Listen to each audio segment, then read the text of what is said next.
Over the past century, innumerable secrets have lurked deep behind the Iron Curtain.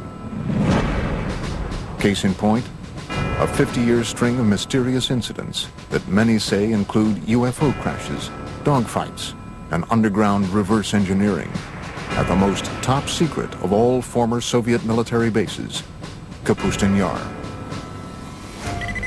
Some even say that this base was the site of a mysterious incident that took place in 1948. A spectacular UFO crash landing. It's 1948, suddenly a cylinder appears over Russia's most sensitive airbase. There's no question that Joe Stalin was interested in crash saucers, was interested in alien technology. There's nothing in which I just believe. In this case, I know that UFOs visited Kapustin Yar. Kapustin Yar was at the top of the list of facilities the U.S. was monitoring in Russia. Go behind the barbed wire at Kapustin Yar as we reveal for the first time the detailed classified accounts of this reported UFO crash. Did the research following this incident help the Soviets win the space race? I'm sure the Russians have done their darnest to reverse engineer anything they can get their hands on, whether it's American or German or alien. From never-before-seen reconnaissance footage of this secretive base. This YouTube imagery of Kapustin Yar is the first time anyone outside the CIA or the intelligence community has looked at it. To an exclusive look deep underground into Kapustin Yar's UFO Research Center. They buried the most secret facilities within the base that was secret within the base. The incident that took place at Kapustin Yar in 1948 remains a Soviet-era enigma, a seminal event that UFO researchers still call Russia's Roswell.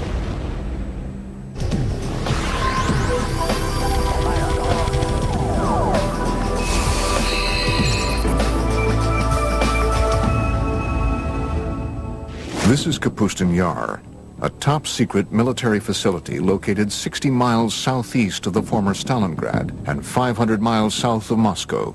Built under the personal direction of Joseph Stalin, it is Russia's oldest and largest military facility. Its activities over the past 60 years have fueled controversy over what really goes on behind these walls. Kapustin Yar, or Vladimirovka, as initially it was called. It was, and it still is the first Russian space range. I am Vladimir Semenov, and I was with KGB for 26 years. Kapustin Yar, everything was top secret.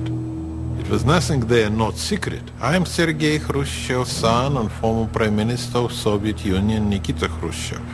Less than a year after the Roswell crash made headlines around the world, many believe that this Russian base may have experienced a landmark UFO encounter and crash of its own. June 19, 1948, early evening. According to reports, Kapustin Yar's air traffic controller sees a strange object appear on his radar screen. At the exact same moment, a MiG pilot about 10 kilometers downrange from the base sees a large silver cigar-shaped UFO directly in front of him. He radios back to the base that he's being blinded by a bright light.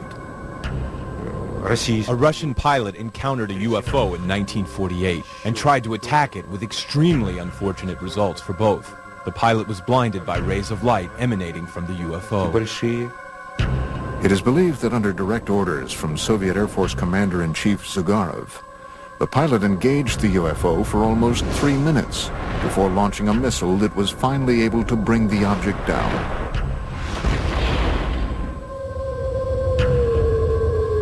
But unlike Roswell, this crash never made the papers.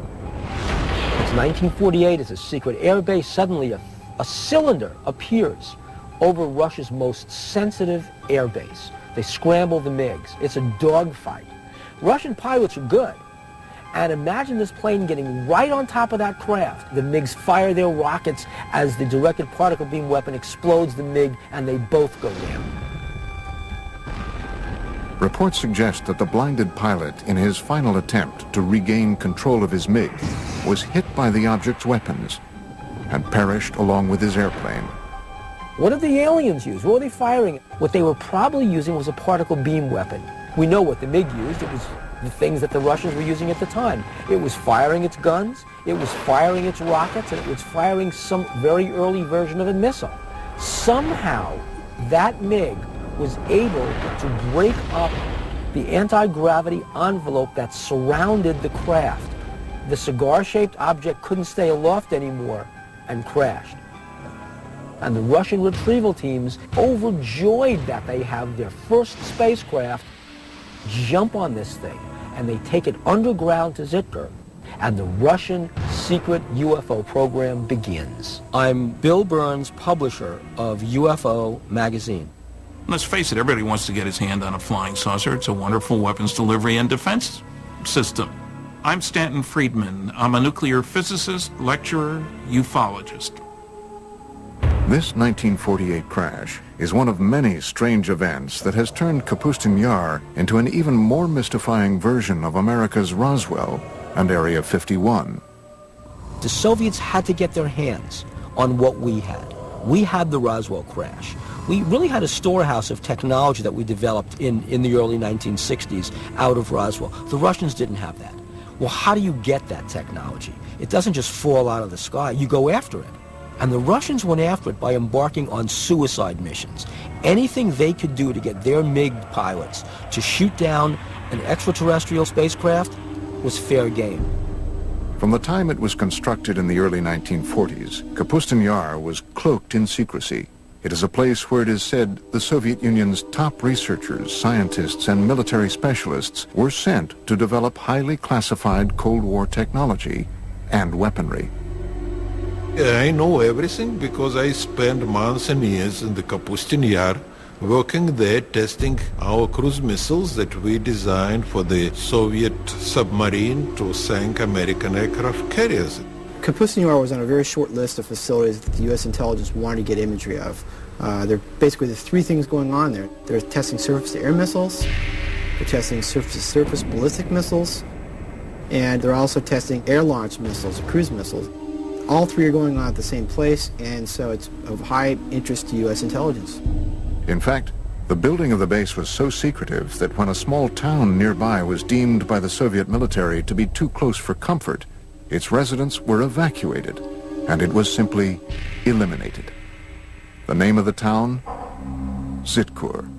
Zitkar is a small town just a few miles downrange of the Kapustin Yar test complex, and basically probably what happened was the Russians decided that due to people seeing what was being tested, it would be better to just close that town off.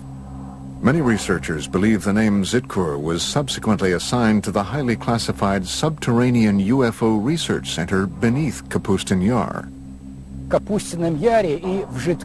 There is an idea that in Zitkar and Kapustin Yar there is a storage point for crashed UFOs and corpses of the visitors and members of their crew.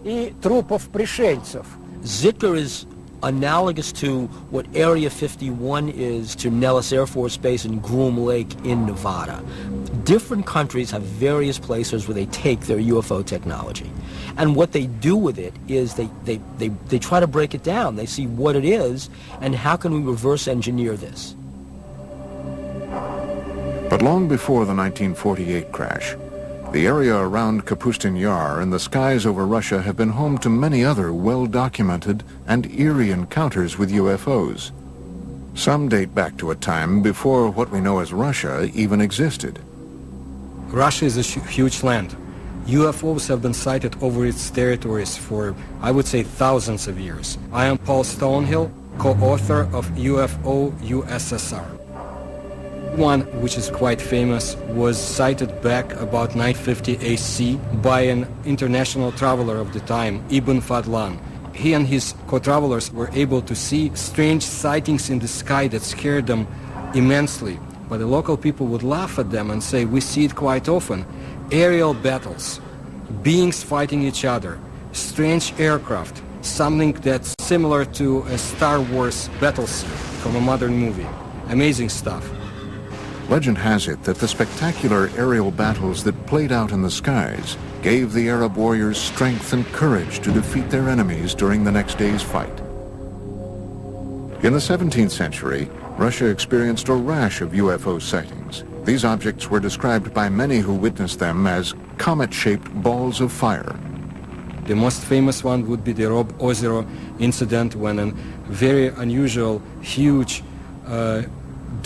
fiery disk arrived in the area of a northern Russian lake.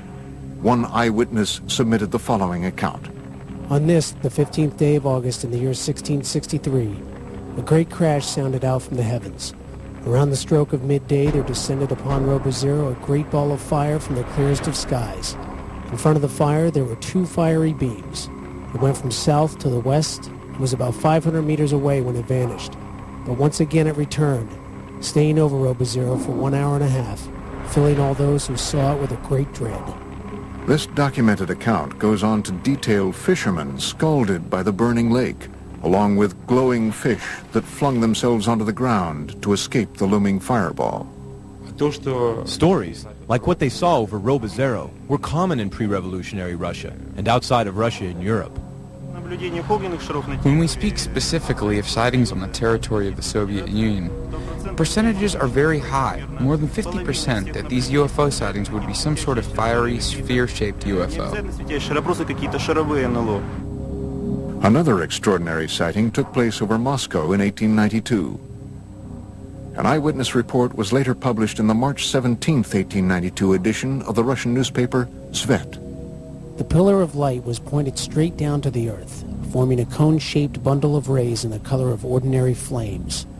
The brightness was considerable and can sometimes be compared to the brightness of an electrical street lamp. The point from which the rays originated didn't move during the whole time, and the rays were visible for 20 to 25 minutes. While enormous fireballs have been sighted over Russia for centuries, there have been none bigger or more devastating than the event that leveled the Siberian forest of Tunguska in 1908. And of course it was one of the theories which have to appear that it was not a comet, it was not meteorite, that in reality it was a spacecraft. Coming up, did a UFO explode over Tunguska? It is believed that not one but two objects collided over the Tunguska in 1908, equal to many Hiroshimas. And later, what happened to the wreckage of the 1948 crash at Russia's Roswell?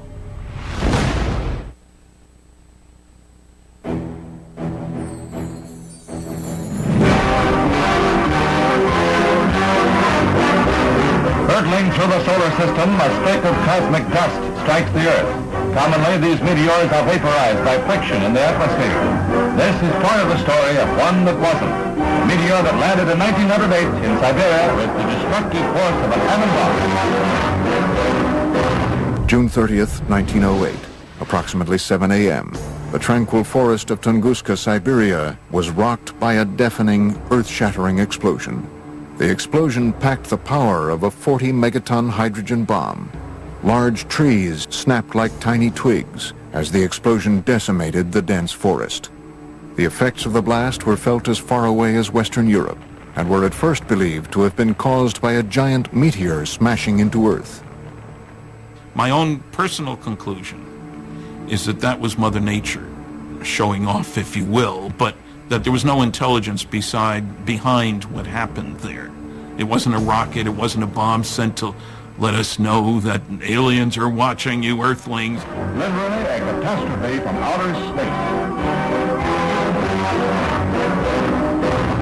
Yet UFO researchers say if this devastating explosion was the result of a meteor, why were there no craters found in or around Tunguska? It is something scientists to this day have had trouble explaining. This was, let's call it an explosion, although some people call it an implosion. Whole kilometers of the taiga forest were destroyed. The event itself caused changes in the magnetic field of our planet. The academic establishment is of the opinion that the Tunguska event was simply a meteor, but there are many facts that speak to the idea that it was, on the contrary, rational guided flight.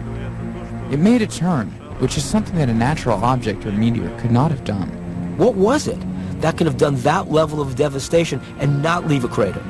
Modern-day UFO researchers were not the first to suspect that the Tunguska event was the work of something other than a meteor.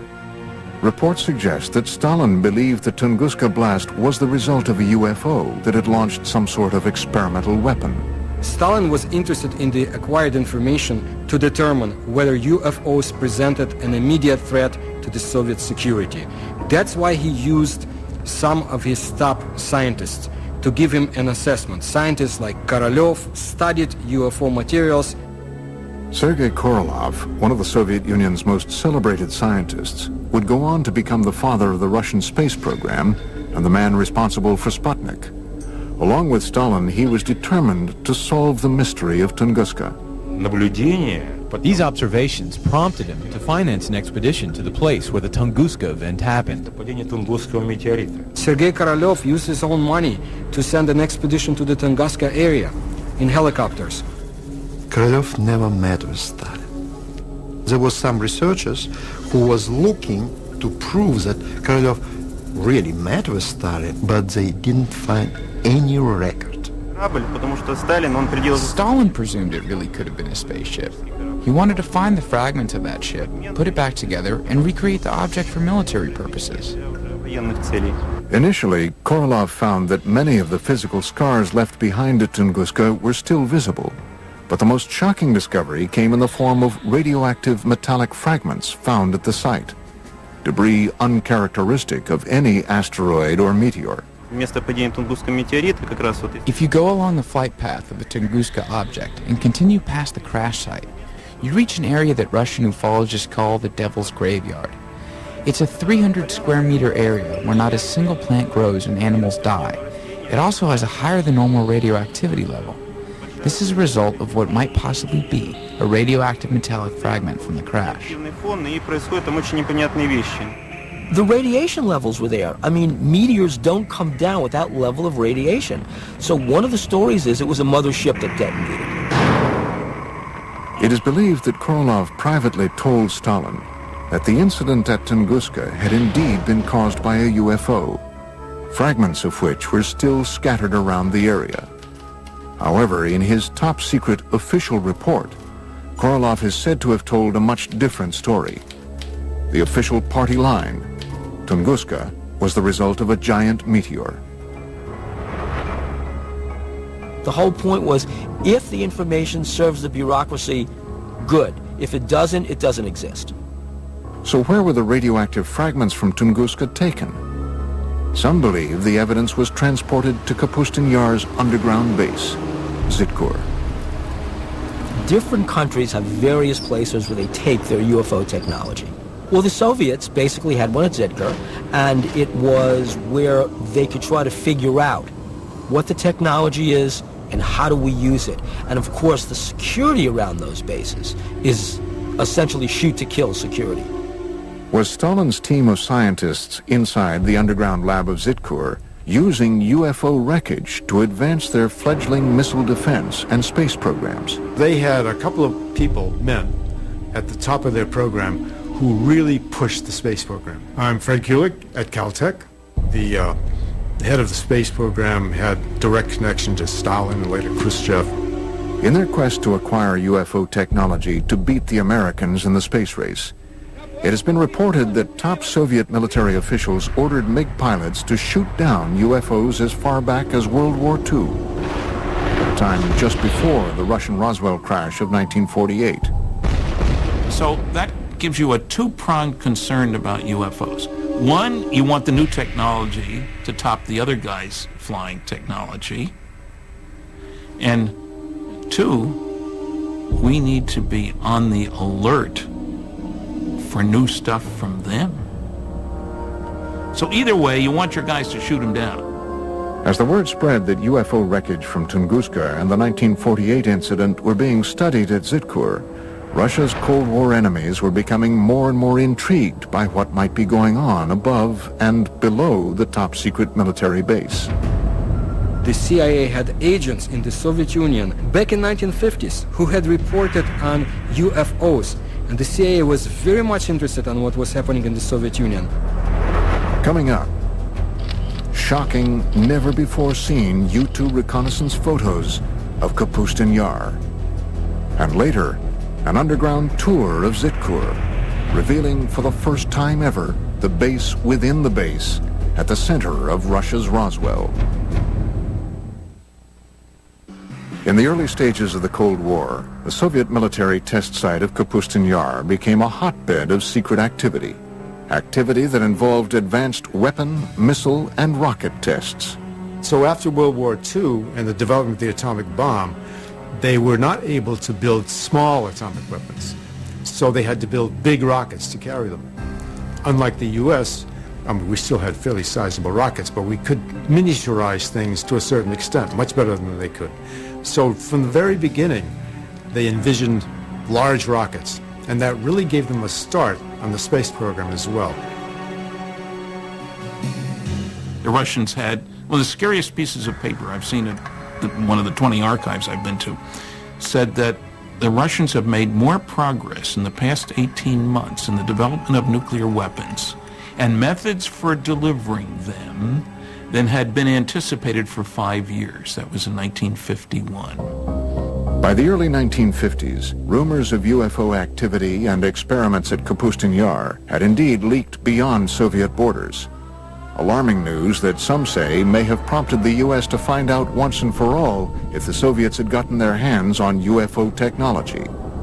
Kapustin Yar and Zikr were at the top of our military watch in the same way that Area 51 and Wright-Patterson Air Force Base on Los Alamos were at the top of their military watch. Tim Brown is a senior analyst at globalsecurity.org. His specialty? Interpretation of top-secret satellite and spy imagery for both private and governmental agencies. Kapustin Yar was in the top 10% of facilities that the U.S. intelligence was monitoring in Russia, and that's evidenced by just the sheer volume of declassified documents that are available that show that there was a consistent, ongoing interest in what was going on at that facility. Not long after the United States had developed its most sophisticated spying machine to date, the U-2 spy plane, the first mission was to, where else? Kapustin Yar. This is probably the first time anyone outside of the CIA or the intelligence community has looked at this, the U-2 imagery of Kapustin Yar. These never-before-seen U-2 reconnaissance photos provide a detailed look into this covert military base. Looking at all the imagery that we put together for this project, one of the things you notice is different activity at the different test sites at different times. The Russians not only tested missiles here, they also trained their missile troops there. So there's missile drills and there's test preparations and test launches going on at this facility all the time. According to a December 1st, 1960 joint Army, Navy, and CIA intelligence brief, Kapustin Yar is a 1,400 square mile military test complex described as a place of intense interest to the intelligence community. It contained at the time at least 4 ballistic launch complexes, 14 launch pads, a precision tracking radar facility, 3 3,500-foot runways, and numerous strange and unidentified areas. But what U-2 reconnaissance couldn't reveal can now be seen for the very first time in this exclusive underground tour of what could be the nerve center of all Soviet UFO activity, Zitkur. Based on reports and drawings from Russian UFO expert Anton Anfilov, seen in the West for the first time, this rendering is what might possibly be the first glimpse ever of this secret cryptic facility a quarter-mile below Kapustin Yar.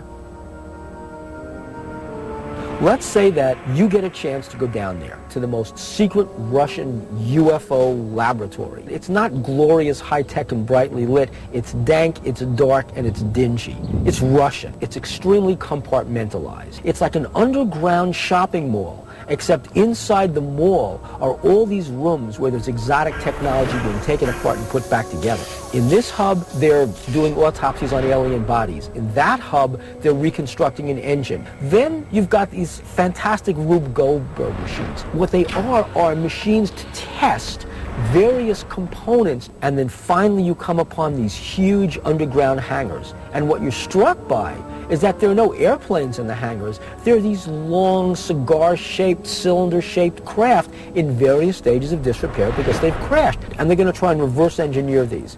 That's what you'd see at this base. Is this the secret location where the wreckage from the 1948 Russian Roswell crash was taken, along with fragments from the Tunguska UFO. I cannot deny rumors of the so-called captured UFOs. The Soviets tried to recover lost fragments of their secret tests, and it would be convenient to them to say, yes, UFOs is something that we captured, a UFO is in our hands, but why would they keep the secrecy on the subject of UFOs so tight? And did this heavily guarded experimental facility specialize in reverse engineering designed to destroy the United States? If Kapustin Yar is where you're doing your advanced development work, rocketry, aircraft, weaponry, laser weapons, all this kind of stuff, where you need high security and a good setting for your scientists and major computer facilities, then you'd expect that that's where they'd be doing their UFO, advanced UFO research, not UFOs 101. UFOs 404. It's just natural to do that. And of course you'd have underground bases, you'd have protection against intruding aircraft, you'd be looking out for the U-2s. Another mysterious aspect of Kapustin Yar are the many strange patterns on the ground. Did Stalin and Korolev strategically arrange these patterns to attract UFOs to the base? Some researchers believe the Russians may have borrowed this idea from ancient civilizations, whose pyramids are said to have been constructed in geometric shapes and patterns designed to attract inhabitants from other worlds. Looking at Kapustin Yar from there, there's a lot of facilities, markings, patterns that might, to the untrained eye, look like they're from another planet or not of this Earth. They might look like something that you'd see in South America with the Mayan cultures, or maybe crop circles. Between the reported UFO crashes and the ultra-top-secret research, how did the Soviets flaunt their advances at Kapustin Yar? Now there was a new date for Russian youngsters to remember. October 4, 1957, when Sputnik, the first Earth satellite, was launched. October 4th, 1957. The Soviet Union's space program successfully launches the world's first artificial satellite into orbit. In the history of the Earth, no other event had captured the imagination of so many people as this first step into space. 4 years later, the Russians once again beat the Americans by launching Yuri Gagarin into space in the first manned flight to orbit the Earth. 2 feats that put the Soviet Union way out in front in the ultra-competitive space race. We are the first, and all next steps in space for, I would say, for nearly 10 years, Soviets was ahead of the United States. First man into space, first woman into space, first walk into space, first rendezvous in space, first docking in space, and so on and so forth, until 1981 when the shuttle was launched. I'm sure the Russians have done their darnest to reverse engineer anything they can get their hands on, whether it's American or German or alien. Coming up, relive what many believe to be a spectacular UFO crash at the actual site in a village near Kapustin Yar. I don't recommend that we stay here any longer. It's already harmful. Let's leave here and go to some place where no unknown forces can act upon us and influence us. And find out exactly what the KGB knew about dogfights between MiGs and UFOs at Kapustin Yar as we open the mysterious KGB Blue File.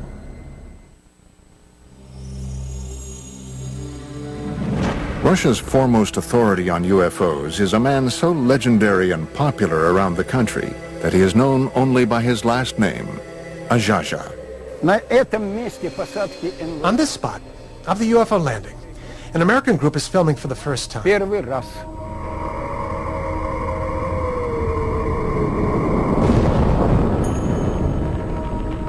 was very popular at the peak of the UFO activity in the Soviet Union. It was late 60s, 70s. At that time it was not permitted, but not restricted to talk about this.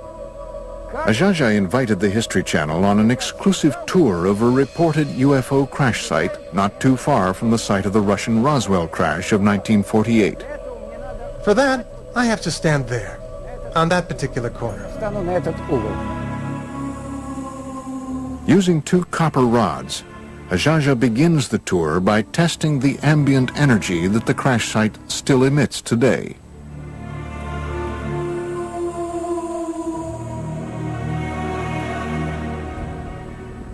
There it is, a negative sign right there. Там.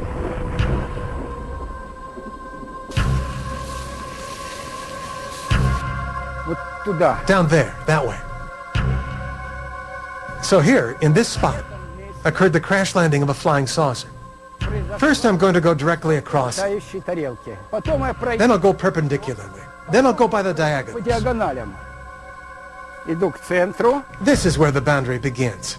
Вот он центр. All right, I'm going towards the center. В этом In центре the center, we see a lot of plant growth буйную and compact. и компактную. And what's most important is that here, Что рамки показывают положительный it shows a positive signal. сигнал. Идем дальше. Now we are going towards the border. Now they're showing neutral. Нейтральный. Вторая часть границы. And here, Отсюда here's the other part of the border. до туда. Right from here to over there. Я иду Now I'm going away from the center, toward the other side. Ajaja is walking the 100-foot by 20-foot outline of a cigar-shaped UFO that reportedly crash-landed here in 1961. Again, now we're going back. положительный. It shows a powerfully strong signal. See how it's turning? It's powerfully Сильно positive. положительный. We're going back. Идем обратно. Negative. Отрицательный. Вот она, где граница. There it is, see? Here's where the border is. Раз точку. We got one point over there, another point over there. 3 point and 4 point.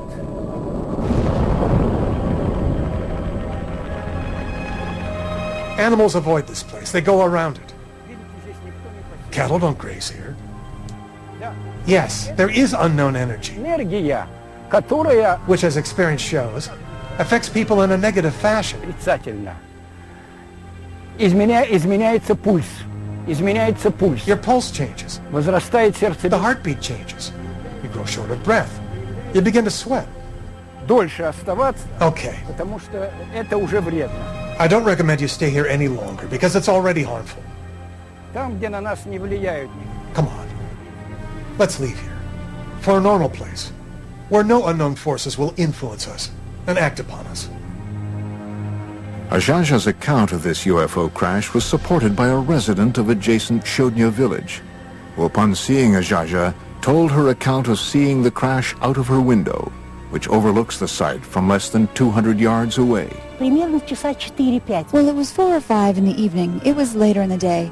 And suddenly my mother screamed. She said, "Hey, look at that. There was some kind of ball, a sphere that flew by." And then she said, "Oh, it's probably a flying saucer." And it was a big, fiery red sphere that flew by. The sphere went over there, past the train tracks, and went down into the valley of the river Skunya, right down and over the river. Experts like Ajaja believe that UFO events like this crash, as well as the 1948 Russian Roswell crash, caused a Pandora's box to open over Kapustin Yar, leading to what some have called a war in the skies over Russia. Получали команду. Pilots would often receive orders from the ground to defend their airspace and shoot down UFOs. Other times, the UFOs would go on terrifying attacks. Атаку. What intrigues me about the Russians as much as anything is apparent dogfights between UFOs. And I've read several accounts of that, several of them having dogfights. Perhaps the most compelling evidence of encounters between Soviet MiGs and UFOs over Kapustin Yar comes firsthand from the most celebrated of all Soviet test pilots, Marina Popovich. A national hero, a cosmonaut, perhaps the Chuck Yeager of Russia. She says that she witnessed actual battles between Soviet pilots and UFOs. One incident in 1964 occurred during a Soviet Air Force training mission. Alexander Kapagin was the commander of a squadron and a pilot instructor in one of the flight schools. One day he was flying with a cadet and they were attacked by a UFO. They went into a spiral dive. While on another top-secret military expedition in February 1980, Colonel Popovich encountered multiple unidentified objects in the skies over Russia. I saw 3 fireballs, 3 amazing lights in the form of a triangle, and I observed them as they flew away.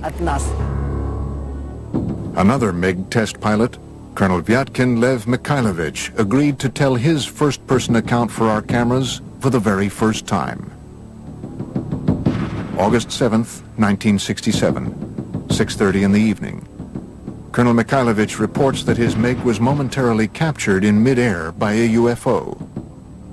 When I was making the aerial move to the left, suddenly from above I saw a light. This big disc began to slowly light up, and I just had time to quickly tilt the plane, but the wing hit the ray of light. The plane shook and the gauges and instruments began to move from right to left, right to left. It is as though the ray of light dissolved into shining little points of light. Imagine my surprise when my technician named Mikhail said, "Lev Mikhailovich, the wing of the airplane is glowing." As it turns out, for a whole week in the hangar, the left wing was glowing with a white light. They washed the wing with kerosene, and soon after that, the glowing ended. Fortunately, Colonel Mikhailovich's encounter with a UFO over the skies of Kapustin Yar in the 1960s did not end as dreadfully as the famous 1948 encounter in the same skies. No, I wasn't scared. I was just puzzled. I was particularly stunned that the ray of light turned out to be hard, because I felt the impact. As UFO reports continued to stream into the Soviet government from both civilians and military officials, the KGB was busy covering up the reports, silencing those who made them, and clamping down on the press. But all the while, the spy agency was creating an official report on UFO activity in the USSR called the KGB Blue File. Americans will never understand this, you know, because you have to be inside KGB to know the power KGB had.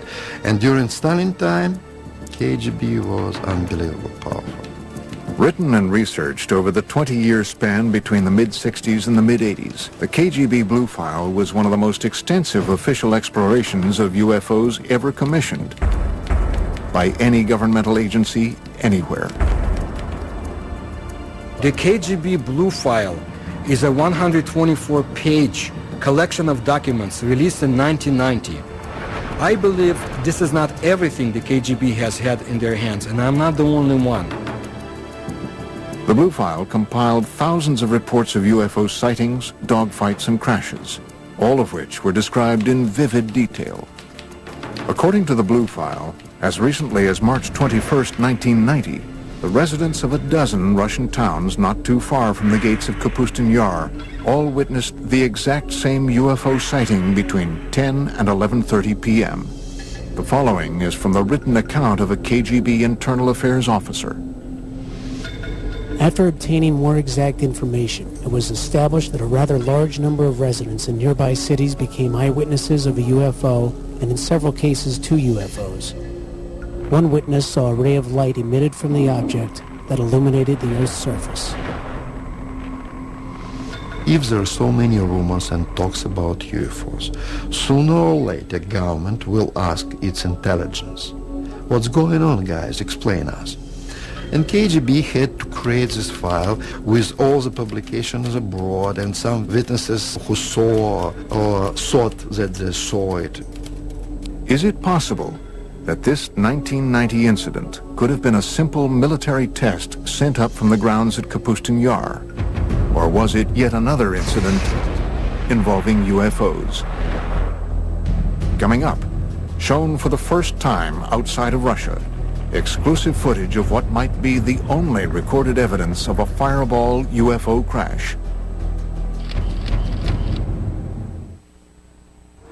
If the Soviet Union had not imploded under its own weight in the early 1990s, the chilling accounts you've just seen of close encounters of the first kind in and around Kapustin Yar would have remained yet another Soviet-era secret.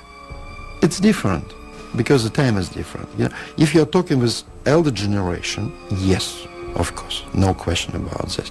But nowadays, absolutely different. You know, younger generation now, they are living in another society and they have much more freedom. This new freedom in Russia helped the producers of this program acquire, through official channels, this Soviet military footage you are about to see.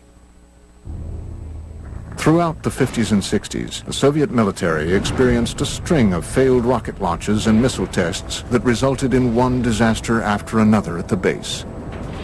Were these simply accidents or retaliatory attacks by UFOs?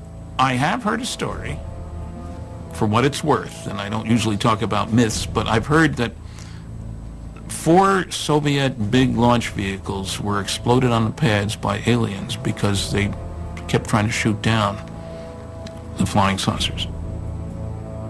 Hidden from view for 45 years, a Soviet military cameraman captured the after effects of what appear to be 2 fireball-shaped UFOs that reportedly crashed early on June 3, 1960.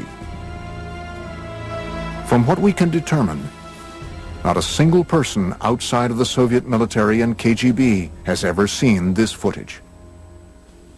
3 Red Army firemen are seen running from this massive fireball, which, according to reports, continued to expand, causing other massive explosions in the area for over an hour.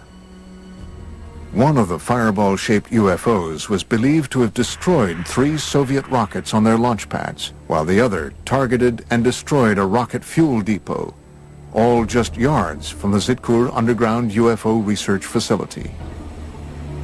The charred remains of the 2 reported UFOs seen here were quickly sent across the base to Zitkur.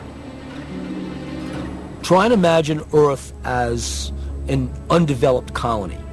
And just like the United States and the Soviet Union fought wars over other areas, political wars over other areas, imagine the aliens want our resources. And they're fighting over Earth the same way the U.S. and the Soviet Union had conflicts over other areas after World War II.